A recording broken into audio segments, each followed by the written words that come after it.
ഈ മധ്യ കേരളം എന്തൊക്കെയാണ് ഈ ബജറ്റിൽ നിന്ന് പ്രതീക്ഷിക്കുന്നത് അറിയാൻ വിഷ്ണു സുരേഷ് കൂടി നമുക്കൊപ്പം കൊച്ചിയിൽ നിന്ന് ചേരുകയാണ്.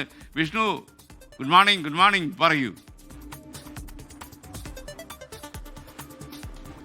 Very good morning. കേരളത്തിന്റെ വരുമാനത്തെ പിടിച്ചു നിർത്തുന്ന പ്രധാനപ്പെട്ട മേഖലയാണ് മധ്യ കേരളം. അതുകൊണ്ട് തന്നെ ഓരോ ബഡ്ജറ്റിലും വലിയ പ്രതീക്ഷ മധ്യ കേരളം വെച്ചു പുലർത്താറുണ്ട്. പ്രത്യേകിച്ച് കൊച്ചി വ്യാവസായിക തലസ്ഥാനമാണ്. അതുകൊണ്ട് തന്നെ ഒരു സമഗ്ര വികസനവും അതോടൊപ്പം വരുമാനം വർദ്ധിപ്പിക്കാനുള്ള നടപടികളും ഒക്കെ ഈ ബഡ്ജറ്റിൽ കൊച്ചിക്ക് ഉണ്ടാകുമെന്നാണ് നമ്മൾ പ്രതീക്ഷിക്കുന്നത്.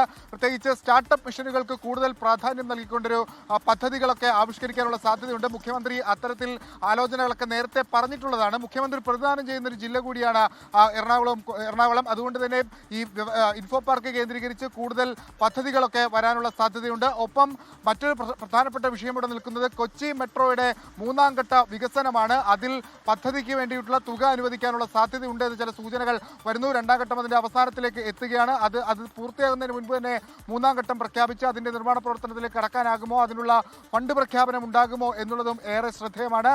കൊച്ചി മറ്റൊരു പ്രതിസന്ധി നേരിടുന്ന മേഖല തീരദേശ മേഖലയാണ്. തീരദേശ മേഖലയിൽ ചില വികസന പ്രവർത്തനങ്ങൾ നടത്താനുണ്ട്. അത് ആ വികസന പ്രവർത്തനങ്ങൾ നടത്തുമെന്ന് ഊന്നിയാണ് പ്രത്യേകിച്ച് ഈ തെരഞ്ഞെടുപ്പ് കാലഘട്ടത്തിൽ ആ മേഖലയിലെ മണ്ഡലങ്ങളിലൊക്കെ പ്രചരണം UDF നടത്തിയത്. അപ്പോൾ അത്തരം വികസനം അവിടെ ഉണ്ടാകുമെന്ന് പ്രതീക്ഷിക്കുന്നു. കോട്ടയത്തേക്ക് പോവുകയാണെങ്കിൽ അവിടെ റബ്ബർ കർഷകർ എല്ലാ ബഡ്ജറ്റുകളിലുമൊക്കെ വലിയ പ്രതീക്ഷ വെക്കുന്നുണ്ടെങ്കിലും കഴിഞ്ഞ ബഡ്ജറ്റുകൾക്കൊക്കെ അവർക്ക് അടുത്ത നിരാശയുണ്ടായിരുന്നു. പക്ഷേ ഇത്തവണ UDF സർക്കാർ വരുന്നു. അവർ വലിയ പ്രതീക്ഷയോടെയാണ് പുതിയ ബഡ്ജറ്റ് നോക്കിക്കാണുന്നത്. റബ്ബർ കർഷകർക്ക് താങ്ങാകും ഈ ബഡ്ജറ്റ് എന്ന പ്രതീക്ഷ അവർ പങ്കുവെക്കുന്നു.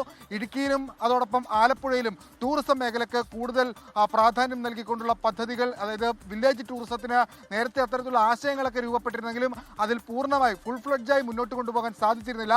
വില്ലേജ് ടൂറിസത്തിന് ഊന്നിയിട്ടുള്ള പുതിയ പദ്ധതികൾ കൊച്ചി ഈ ആലപ്പുഴ അതോടൊപ്പം തന്നെ ഇടുക്കി മേഖലകൾ കേന്ദ്രീകരിച്ചുണ്ടാകും. തുറമുഖ നഗരമായി കേരളത്തെ മാറ്റുമെന്ന് VD സതീശൻ പറയുമ്പോൾ അത് ഈ മധ്യ കേരളത്തിലെ 4 ജില്ലകളും അതിന്റെ ഭാഗമാകുമെന്നാണ് പ്രതീക്ഷിക്കുന്നത്. അങ്ങനെ ഒട്ടേറെ പ്രതീക്ഷകൾ മധ്യ കേരളത്തിന് ഉണ്ട്. Thank you Vishnu Suresh.